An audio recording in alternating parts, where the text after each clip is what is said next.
വന്ദേ ഭാരതിൽ ഭക്ഷണം വിതരണം ചെയ്യുന്ന കമ്പനിക്ക് 1 ലക്ഷം രൂപ റെയിൽവേ പിഴയിട്ടു. എറണാകുളത്ത് വന്ദേ ഭാരത് ഉൾപ്പെടെയുള്ള ട്രെയിനുകളിൽ വിതരണം ചെയ്യുന്ന കമ്പനിയുടെ അടുക്കളയിൽ നിന്ന് പഴകിയ ഭക്ഷണം പിടിച്ചെടുത്തിരുന്നു. ഉന്നതതല അന്വേഷണത്തിനും ഉത്തരവിട്ടിട്ടുണ്ട്.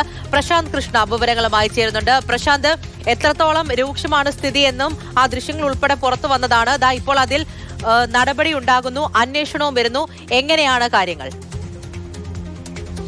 റെയിൽവേ ഏറ്റവും അഭിമാനകരമായ സർവീസ് എന്ന് കണക്കാക്കുന്ന വന്ദേ ഭാരത് അടക്കമുള്ള ട്രെയിനുകളിൽ ഭക്ഷണം വിതരണം ചെയ്യുന്ന കൊച്ചിയിലെ കാറ്ററിംഗ് സ്ഥാപനത്തിൽ നിന്നാണ് പഴകിയ ഭക്ഷണം പിടികൂടിയത്. ഈ സംഭവത്തിലാണ് വൃന്ദാവൻ ഫുഡ് പ്രോഡക്ട്സ് എതിരെ റെയിൽവേ 1 ലക്ഷം രൂപ പിഴ ചുമത്തിയത്. സംഭവത്തെക്കുറിച്ച് അന്വേഷിക്കാൻ ഉന്നതതല സമിതിയും ദക്ഷിണ റെയിൽവേ ചുമതലപ്പെടുത്തിയിട്ടുണ്ട്. അതായത് ഈ അന്വേഷണ സംഘത്തിൽ Thiruvananthapuram railway division manager, health officer, IRCTC area manager എന്നിവർ അടങ്ങിയ ഉന്നതതല സമിതിയെ തന്നെയാണ് നിയോഗിച്ചിരിക്കുന്നത്.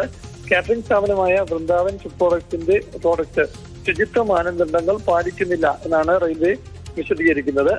റെയിൽവേ അത് മനസ്സിലാക്കുകയാണ്. ഒപ്പം തന്നെ കർശന നടപടിയെടുക്കാൻ IRCTCക്ക് ദക്ഷിണ റെയിൽവേ നിർദ്ദേശം നൽകിയിട്ടുണ്ട്. ഇതുകൂടാതെ ഈ വന്ദേ ഭാരത് അടക്കമുള്ള എക്സ്പ്രസ് ട്രെയിനുകളിൽ ഭക്ഷണം വിതരണം ചെയ്യുന്ന കാറ്ററിംഗ് സ്ഥാപനത്തിലാണ് ഈ വൃത്തിയില്ലാതെ പഴകിയ ഭക്ഷണം പിടിച്ചെടുത്തത്. അതുകൊണ്ട് തന്നെ തടസ്സമില്ലാതെ വൃത്തിയുള്ള ഭക്ഷണം എക്സ്പ്രസ് ട്രെയിനുകളിലും പാസഞ്ചർ ട്രെയിനുകളിലും വിതരണം ചെയ്യുന്നതിന് വേണ്ടിയുള്ള നടപടികൾ സ്വീകരിച്ചു എന്നാണ്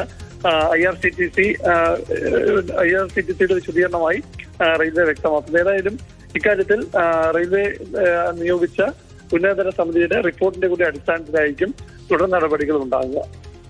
ശരി, റെയിൽവേയിലെ ഭക്ഷണവുമായി ബന്ധപ്പെട്ട് പലപ്പോഴും വിമർശനങ്ങളും പരാതികളും ഉയർന്നാണ്. പക്ഷേ അഭിമാന സർവീസ് എന്ന് പറയുന്ന വന്ദേ ഭാരത് ട്രെയിനിൽ വിതരണം ചെയ്യുന്ന ഭക്ഷണത്തിന്റെ അവസ്ഥയാണ്. അങ്ങനെ കാറ്ററിംഗ് സ്ഥാപനത്തിന് ഇപ്പോൾ അതിനെതിരെ നടപടി വന്നിരിക്കുകയാണ്. പ്രശാന്ത് കൃഷ്ണയാണ് വിവരങ്ങൾ നൽകിയത്.